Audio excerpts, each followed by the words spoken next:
The Lotus Sutra. Translated from the Chinese of Kumarajava 2007. By Tsukunari Kubo and Akira Yuyama. Chapter XX. Bodhisattva Sadaparibhuta.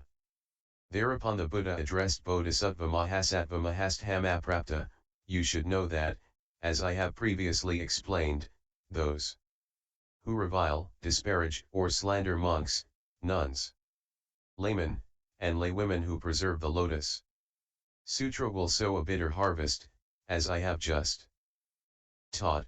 The merit attained by preserving the Lotus Sutra will result in the pure faculties of the eye, ear, nose, tongue, body, and mind.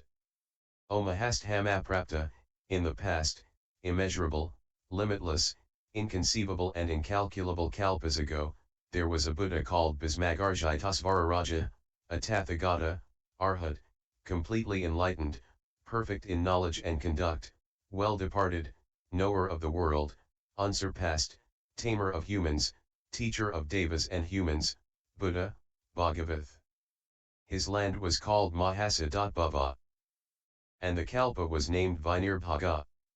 The Buddha Bhismagarjitasvararaja expounded the Dharma for the devas, humans, and asuras in his world. To those who sought the Sravaka vehicle he expounded the Dharma in accordance with the Four Noble Truths, ferried them from birth, old age, illness, and death, and ultimately led them to nirvana. To those who sought the pratyekabuddha vehicle, he expounded the Dharma in accordance with the 12-linked chain of dependent origination. To the bodhisattvas he expounded the Dharma in accordance with the 6 perfections, with reference to highest, complete enlightenment, and led them to the Buddha's wisdom. O Mahasthamaprapta, the lifespan of the Buddha Bhismagarjitasvararaja was as kalpas equal to 40 myriads of kotis of nayutas of sands of the Ganges river. The true Dharma abided for kalpas equal to the number of particles in Jambudvipa. The Semblance Dharma abided for kalpas equal to the number of particles in the 4 continents.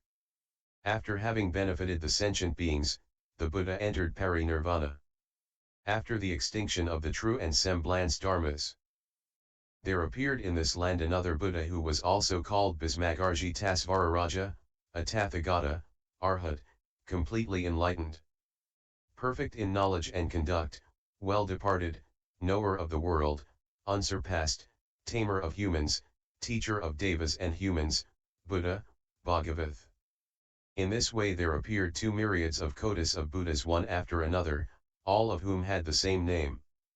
After the parinirvana of the first Tathagata Bhismagarjitasvararaja, there were excessively proud and overbearing monks in the age of the Semblance Dharma, after the true Dharma had been extinguished. At that time there was also a monk, a bodhisattva, called Sadaparibhuta, never despising. O Mahasthamaprapta, why was he called Sadaparibhuta? Because whenever he saw any monk, nun, layman, or laywoman, he would praise and pay homage to them, saying, I deeply respect you. I dare not belittle you. Why is this? Because all of you practice the bodhisattva path, and will become Buddhas. Furthermore, this monk did not concentrate himself on reciting the sutras but only paid homage such that, even when he saw the fourfold assembly from afar, he would go up to them, praise, and pay homage to them, saying, I dare not belittle you, because you will all become Buddhas.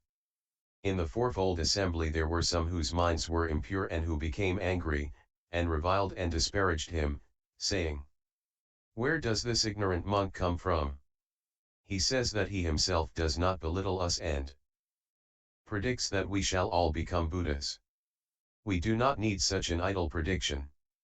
In this way he wandered about for many years and was always reviled. But he never got angry and always said, You will become a Buddha. Whenever he spoke these words, people would assail him with sticks or stones.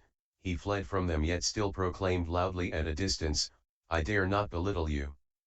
You will all become Buddhas.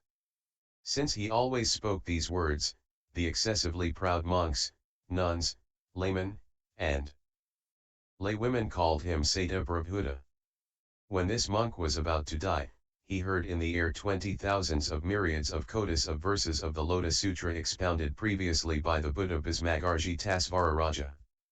And, completely preserving them, he attained the purity of the eye, and the purity of the ear, nose, tongue, body, and mind that were described before.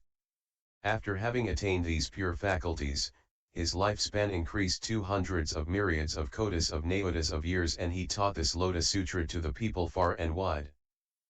Then those excessively proud monks, nuns, laymen, and laywomen in the fourfold assembly who had despised him and called him Sadaparibhuta saw that he had attained great transcendent powers, the power of joy in eloquence, and the power of great virtuous meditation. Hearing his teaching, all of them believed and followed him. Furthermore, this Bodhisattva inspired 1,000 myriads of kotis of sentient beings and caused them to abide in highest, complete enlightenment. After his death, he met 2,000 kotis of Buddhas, all of whom were called Suryapardipa.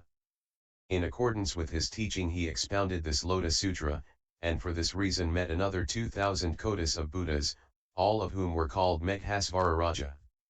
He preserved and recited the sutra in accordance with the teaching of these Buddhas and expounded it for the sake of the fourfold assembly. Thus he attained purity of the natural eye and purity of the ear, nose, tongue, body, and mind, and taught the Dharma to the fourfold assembly without fear. O Mahasthamaprapta, this Bodhisattva Mahasattva Sadaparibhuta respected, honored, praised, and paid homage to all these Buddhas.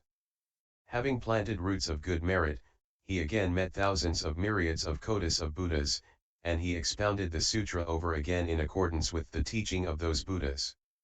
Having perfected his merits he attained Buddhahood. O Mahasthamaprapta, what do you think about this? Was Bodhisattva Sadaparibhuta of that time someone unknown to you?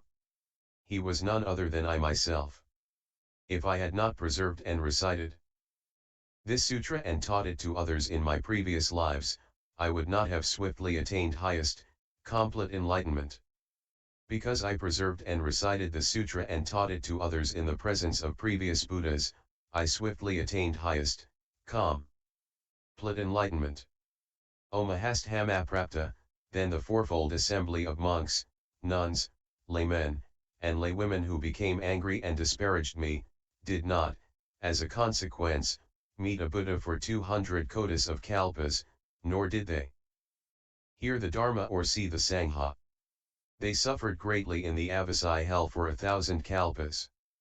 After having been freed from the consequences of their errors they finally met Bodhisattva Sadaparibhuta, who led and inspired them to highest, complete enlightenment. O Mahasthamaprapta, what do you think about this?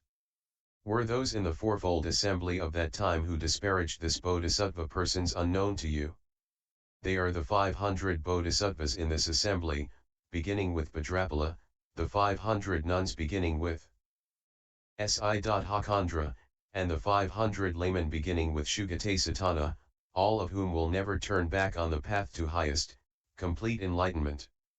O Mahasthamaprapta, know that this Lotus Sutra will greatly benefit the Bodhisattva Mahasattvas and lead them to highest, complete enlightenment. For this reason, after the Tathagata's parinirvana the Bodhisattva Mahasattvas should always preserve, recite, explain, and copy the sutra. Thereupon the Bhagavath, wanting to elaborate on the meaning of this further, spoke these verses. In the past there was a Buddha called Bhismagarjitasvararaja. He had immeasurable transcendent powers, led and guided all sentient beings, and was paid homage by devas, humans, and nagas. After the parinirvana of this Buddha, when the true Dharma faced extinction, there was a Bodhisattva called Sadaparibhuta. At that time the fourfold assembly was becoming attached to its own interpretation of the Dharma. Bodhisattva Sadaparibhuta would approach them and say, I do not belittle you, practice the path, and you will all become Buddhas. After hearing this, all the people insulted and disparaged him. But Bodhisattva Sadaparibhuta patiently bore this. As he neared the time of his death, when he had expiated his past errors, he was able to hear the sutra. and his six sense faculties became pure. Through his transcendent powers, he prolonged his life, and explained the sutra far and wide, acting, once again, for the benefit of others. Those who were attached to their own interpretations of the Dharma were led and inspired by this Bodhisattva and were enabled to abide within the Buddha path. After the end of his life, Bodhisattva Sadaparibhuta met innumerable Buddhas. Because he explained the sutra, he attained immeasurable happiness. Gradually accumulating his merits, he quickly attained the Buddha path. The Bodhisattva Sadaparibhuta of that time was none other than I. Because the fourfold assembly, which was then attached to particular aspects of the Dharma, heard Bodhisattva Sadaparibhuta say, "You will all become Buddhas." They have since met innumerable Buddhas. Those people are none other than the 500 Bodhisattvas, and laymen and laywomen of pure belief who are now gathered before me in this assembly to hear the Dharma. In my previous lives I taught them and led them to hear and accept the sutra, which is the ultimate Dharma. I revealed it and taught it to others, and caused them to abide in nirvana. Throughout many lifetimes they preserved and kept a sutra such as this. Only after myriads of kotis of kalpas have passed, a time inconceivable, can they hear this Lotus Sutra. Only after myriads of kotis of kalpas have passed, a time inconceivable, do the Buddha Bhagavats expound this sutra. For this reason, all you practitioners who hear the sutra after the nirvana of the Buddha should feel no doubt about it. You must wholeheartedly expound the sutra far and wide. You will then meet the Buddha's lifetime after lifetime and quickly attain the Buddha path. End L. 20.